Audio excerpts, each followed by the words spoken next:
If you're a parent, you've definitely heard it. The question that can make you clench your jaw. So, is she sleeping through the night yet?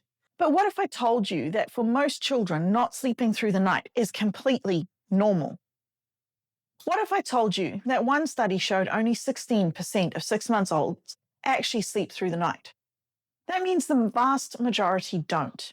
These nighttime wakings aren't a problem to be solved. They're a normal and even protective part of your child's biological design. You're not alone in this. The exhaustion is real and the social pressure is intense. But this idea that every healthy baby should be sleeping like a tiny adult is one of the biggest myths in modern parenting. So, let's get into the science of why your child is still waking up, and I'll give you some practical evidence-based steps to manage it all. By the end, you'll feel more confident and you'll have a clear, sane plan. The normal nobody talks about. First off, let's redefine success. The goal isn't to force a tiny human to sleep like a grown-up. It's to understand their unique biology and work with it. To start, night waking is actually a survival mechanism. For infants, waking up easily is a key defense against SIDS, or sudden infant death syndrome. Their little bodies are built to arouse easily if they need to feed, get comfortable, or even adjust their breathing. So in a very real way, those frustrating 3 a.m. wake-up calls are your baby's way of keeping themselves safe. Second, their sleep is just different. A baby's sleep cycle is much shorter than an adult's. It lasts only about 40 to 60 minutes. At the end of each cycle, they pop into a very light state of sleep and can easily wake up. We do this as adults too, but we just roll over and fall back asleep, never remembering it. Babies, on the other hand, haven't mastered that skill.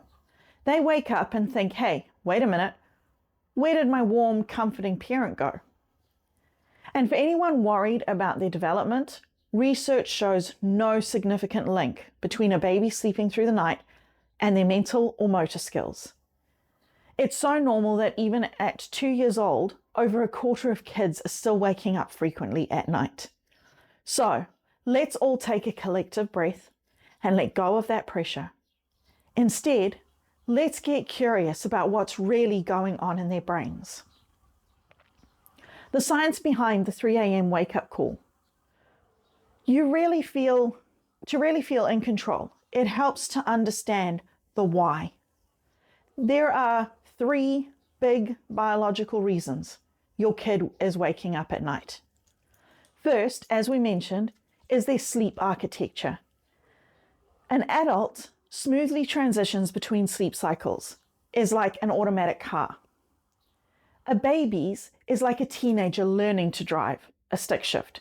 It's jerky, prone to stalling, and often needs a complete restart.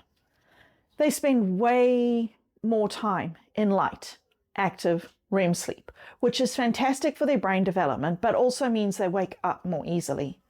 They just haven't learned to smoothly connect those sleep cycles yet.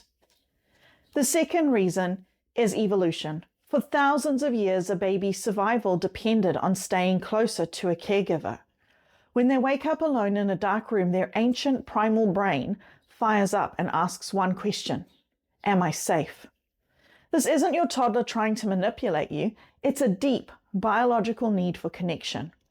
Responding to that need actually builds a secure attachment, which is the foundation for confidence and independence later on. And third, their internal clock. The circadian rhythm is still under construction. In the womb, your daily movements often lull them to sleep, making nighttime their most active period.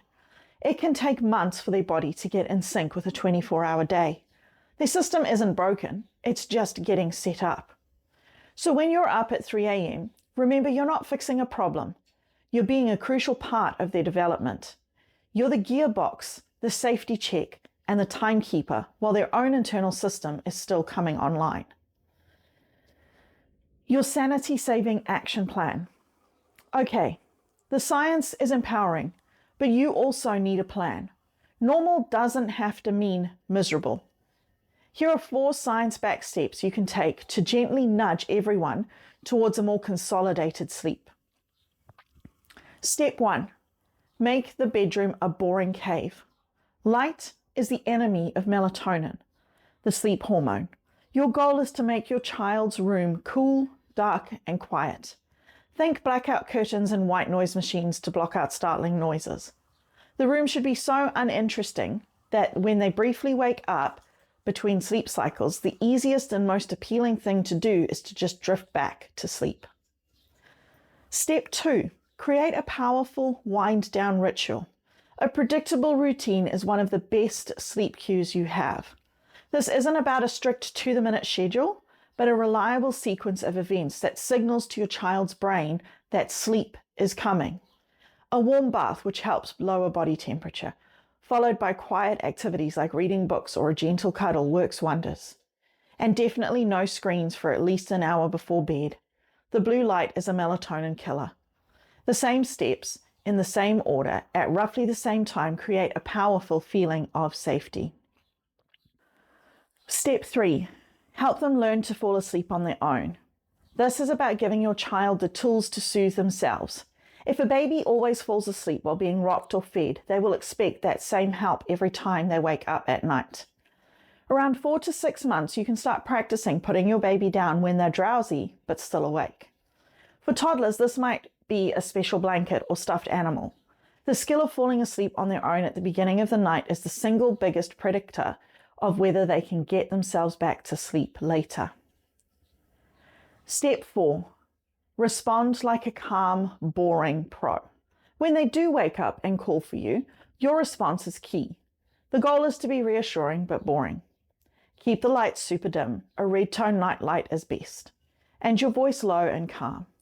It's important to validate their feelings, especially with toddlers who might have new fears. You can say something like, "I'm here, you're safe, it's sleepy time now." For a toddler who gets out of bed, just calmly and silently walk them back. You are their anchor in the calm, reminding them that the night is for sleeping. What doesn't work? So, what doesn't work and why you can stop stressing? Just as important as knowing what to do is giving yourself permission to stop doing what isn't working. Firstly, let's talk about the immense pressure to sleep train. While some methods can help a child learn to fall asleep at the start of the night, studies show that sleep training often doesn't reduce the number of times a child naturally wakes up. The wakings still happen, the child may just learn not to cry out for you. Knowing this can free you from the guilt that you've failed if your child still wakes. Second, let's ditch the obsession with rigid wake windows. While they can be a loose guideline, focusing too much on the clock can backfire, sometimes leading to a child who is wide awake for hours in the middle of the night.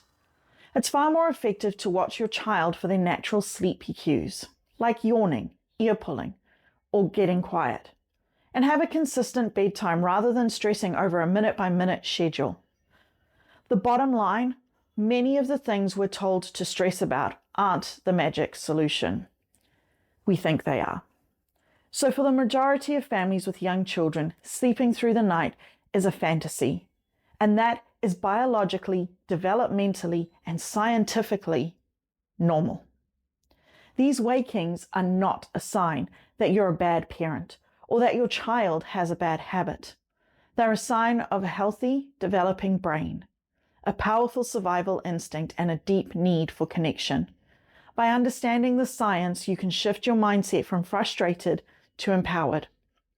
You can stop fighting your child's biology and start working with it. You have a plan now. You know how to create the right environment. Build a calming routine and respond with confidence. But most importantly, you know that you are not alone in all of this. If this video helped you feel even a little less alone and a lot more confident, please hit that subscribe button and join our community. We share science-backed, empathetic parenting advice every week to help you navigate this wild, incredible journey. Also, check out our Patreon page for more supports and resources. And our Digitease online store has mindful apparel to bring calm to your everyday life. Links are in the description.